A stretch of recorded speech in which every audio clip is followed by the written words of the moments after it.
Update from Pan Africa. Like I told you guys in one of my videos, that if any update comes up with regards to Nigeria and Pan Africa, you all know that Pan Africa Forum has taken up the case against Nigeria government, the killings, illegal detention, the torture, and forced disappearance happening both in the north, west, east, every part of Nigeria. So I told you guys that if any update comes up, that I will bring it sharp.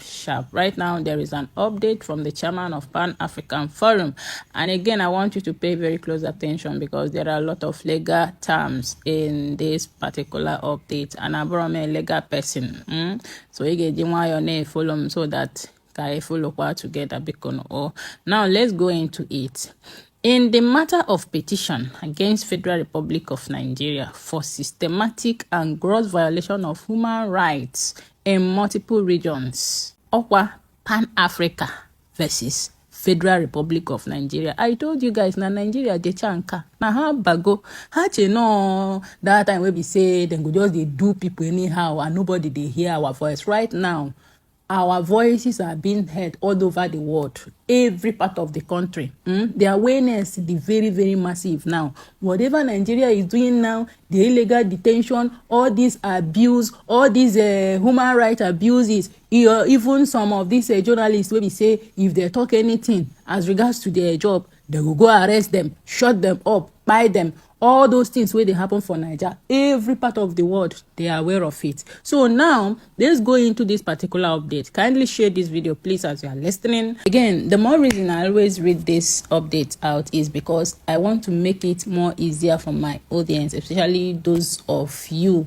who may not be able to read out long notes, long write-up, and some people who will, when you hear something, some people understand much better than reading, some may not have time to read now. Although I'm going to drop the petition under the comment section, but in case I forget, just listen very carefully so that we'll flow together, because there are a lot of legal terms in this particular update. Because I want you people to understand this part very, very well. Nation versus nation, as Nigeria versus Biafra government, Biafra government versus Finland, Now let's go into the main matter right now. Please share this video as you are listening, follow this page, or subscribe to my channel if you have not done so, and leave the notification bell on, please. Okay? Petition against Nigeria government by Pan Africa Forum and Associates. Under Article 6 and 13 of the Constitutive Act of African Union and African Charter on Human and People's Rights, respectively, Rule 32 of 1, Rule 39 of 1, 40, 41 of the Rule Access to Court, and Article 5, 31 and Article 34, all these protocol to the Africa Charter on Human and People's Rights on establishment of Africa Commission on Human and People's Rights. The applicant or petitioner, which is Pan-Africa, is an organization carrying out Pan-Africa work in defense of Africa, globally accredited to many peace missions internationally with combined work experience of 20 years. It is supported by the 4 governments who are members of African Union who have ratified the African Union on Human and People's Rights Protocol and deposited instrument, and the address of applicant for purposes of this petition shall be Pan African Forum Limited and Associate, London, United Kingdom. They will also attach their email address. The respondent is the Federal Republic of Nigeria, represented by Learned Attorney General of Federal Republic of Nigeria, Federal Ministry of Justice. The applicant, which is Pan-Africa, undertakes to effect service of the court process on it. The applicant, the Pan-African Forum, a renowned civil society organization in Africa, hereby submit this petition to African Union Commission on Peoples and Human Rights, hereinafter known as Commission, pursuant to Article 55 and 56 of African Charter on Human and People's Rights, hereinafter known as the Charter, and Rule 100 of Commission's Rule of Procedure 2020. The petition alleged systemic and gross violation of human rights by Federal Republic of Nigeria, herein refers to the respondent state, a state party to the Charter in multiple regions, including but not limited to southeasterner, northeasterner, north, northwesterner, middle belt, southwest, and south-south in contravention of charter and other international instruments. The petitioner seeks urgent intervention by the Commission to address ongoing violations, including arbitrary detention, extrajudicial killings, torture, enforced disappearance, and restriction on freedom of speech and association, which disappropriately affect vulnerable populations such as political opponents, journalists, human rights defenders, and minority communities. Now, jurisdiction and admissibility.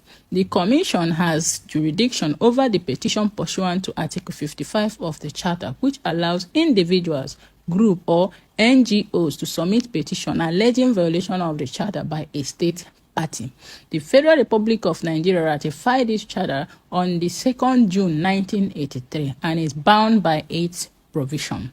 The Commission satisfied the admissibility criteria pursuant to Article 56 of the Charter, to wit, that the petitioner is clearly identified as Pan-African Forum Limited, a civil society organization engaged in peace and human rights work in Africa with observer status before the Commission. The alleged violations that include detention of civilians, including women and minors, execution, sexual violence, enforced disappearance, area bombardment of civilian zone, among others, falling with the scope of rights guaranteed under the Charter, including Article 1, 2, 3, 4, 5, 6, 7, 9, and 13, that the petition is presented in a professional and respectful manner. That the allegations are supported by reports from credible sources, including Human Rights Watch, the International Commission of Jurists, and the Nigeria Civil Society Organization. That the domestic remedies are unavailable, ineffective, or unduly prolonged due to systemic judicial challenges in Nigeria, including executive interference, underfunding, and delay in the court system as documented by Human Rights Watch. That this petition is not time-barred since the violations are ongoing and thought it is submitted within a reasonable time. That this petition is not pending or submitted before another international tribunal for adjudication. That this petition is not based solely on media report but is grounded on first-hand accounts and documented patterns of violation. Now, the facts that constituted the cause of the action of the petition. This petition brings to the Commission's attention credible, widespread, and systematic violation of human rights by security agencies of Federal Republic of Nigeria. The violations have occurred across southeastern Nigeria, northeastern Nigeria, northern Nigeria, northwestern Nigeria, the middle belt, the southwest, the south-south region of Nigeria. These actions violate Nigeria's obligations under the African Charter on Human and People's Rights, the Maputo Protocol, and other binding region and international human rights instruments. The specific violations are: in the southeastern region, since 2016, Nigeria security forces have violently cracked down on members and supporters of the indigenous people of Biafra, IPOB, including the use of live ammunition on peaceful demonstrators. Amnesty International reports 2016 and 2018 documented over 150 extrajudicial executions during peaceful protests in cities such as Onitsha and Aba. Ongoing suppression of pro-Biafra gathering violate the right to life, liberty, and assembly and expression. In northeastern region, the anti-insurgency operation have marked by arbitrary mass detention of civilians, including women and minors, executions, sexual violence, enforced disappearance, area bombardment of civilian zones, and UNIAACL-EACL CHR and Human Rights Watch have detailed widespread abuse within military detention facilities, including Giwa Barracks. In northern Nigeria, northwest Nigeria, and the Middle Belt, these regions experience recurrent armed conflict, state-backed operation, and retaliatory violence affecting thousands of civilians.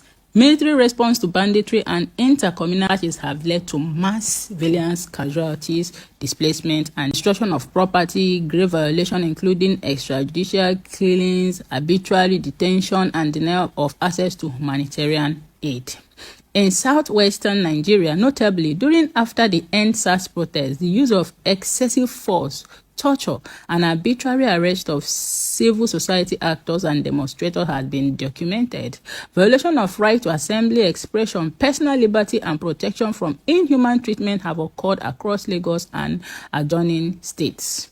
In the South-South region, in the oil-producing southern region, security operations linked to environmental activism and community protests have resulted in extrajudicial killing and repression. Communities protesting environmental degradation and resources exploitation have been met with militarized crackdowns. Human Rights Watch has reported torture, forced displacement, and arbitrary arrest in states including Rivers, Biafra, and Delta states. Now, the legal basis of the claims of gross violation of the African Charter. The respondent state has violated the following provisions of the Charter. 1. Failure by the state party to enact legislation and measures to give effect to the Charter's right, as evidenced by the inadequate judicial funding and lack of accountability for violation. 2. Discrimination in enjoyment of right, particularly against political opponents and minority groups in conflict-affected areas. 3. Denial of equality before the law due to executive interference in judicial process. 4.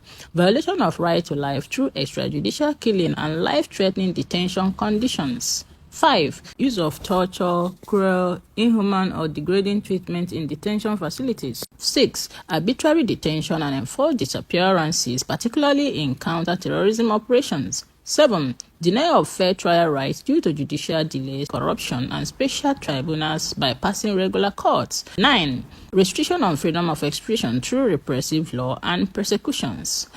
13. Denial of the right to participate in government as seen in unfair election processes and annulment of elections. 15.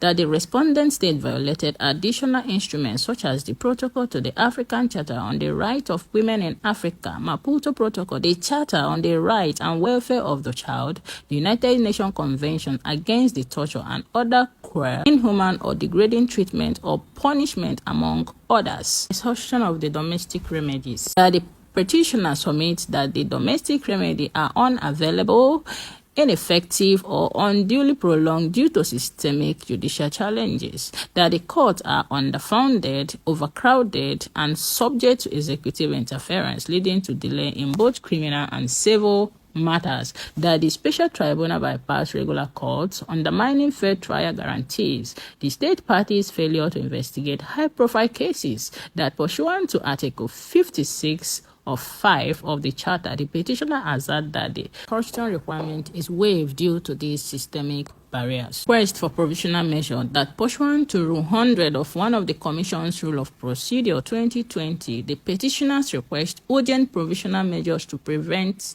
irreparable harm, including an immediate halt to the ongoing arbitrary detention and execution, particularly in regions affected by counter-terrorism operations, the release of individuals detained without charge or on spurious grounds, such as political opponents and journalists, an independent investigation into allegations of extrajudicial killings, torture, and enforced disappearances, guarantees of safety for human rights defenders, journalists, and activists facing reprisals.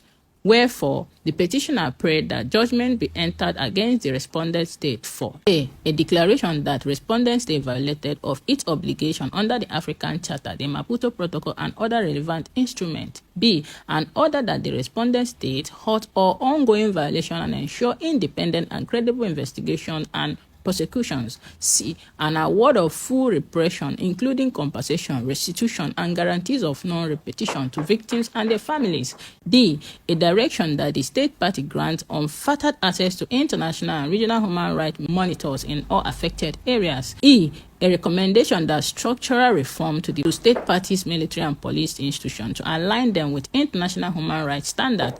F. The cost of petition shall be provided by the respondent state. Signed, my people. This is no longer a joke. Just watch your screen, as you can see. I'll still drop all these things in the comment section. You can save and read them on your own. It's no longer a joke. My people, I hope you understand this petition. It is a very serious and delicate issue. Oborozikwe as business as usual. Nigeria, abago.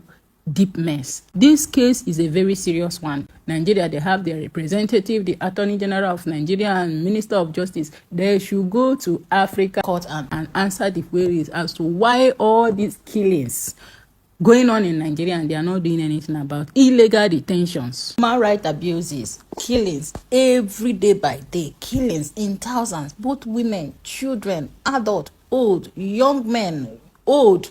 Dika, all these atrocities happening in Nigeria. They should go to African court, stand and answer to all these atrocities. You know, forget when they say that Nigeria is a failed state, which normal country will be behaving like this? All they care about is to embezzle the public fund, not caring about the citizens, the people they framed that voted them into the seat. Whereas nobody voted them, they just bought the seat themselves. All the whole human rights, whatever that Nigeria said they have fundamental human rights, none of them is in practical, it's only in theory. Just energy people make measures. It's a very delicate issue. Share this video and leave your thoughts in the comment section. Any further updates, sharp. For now, call the corner.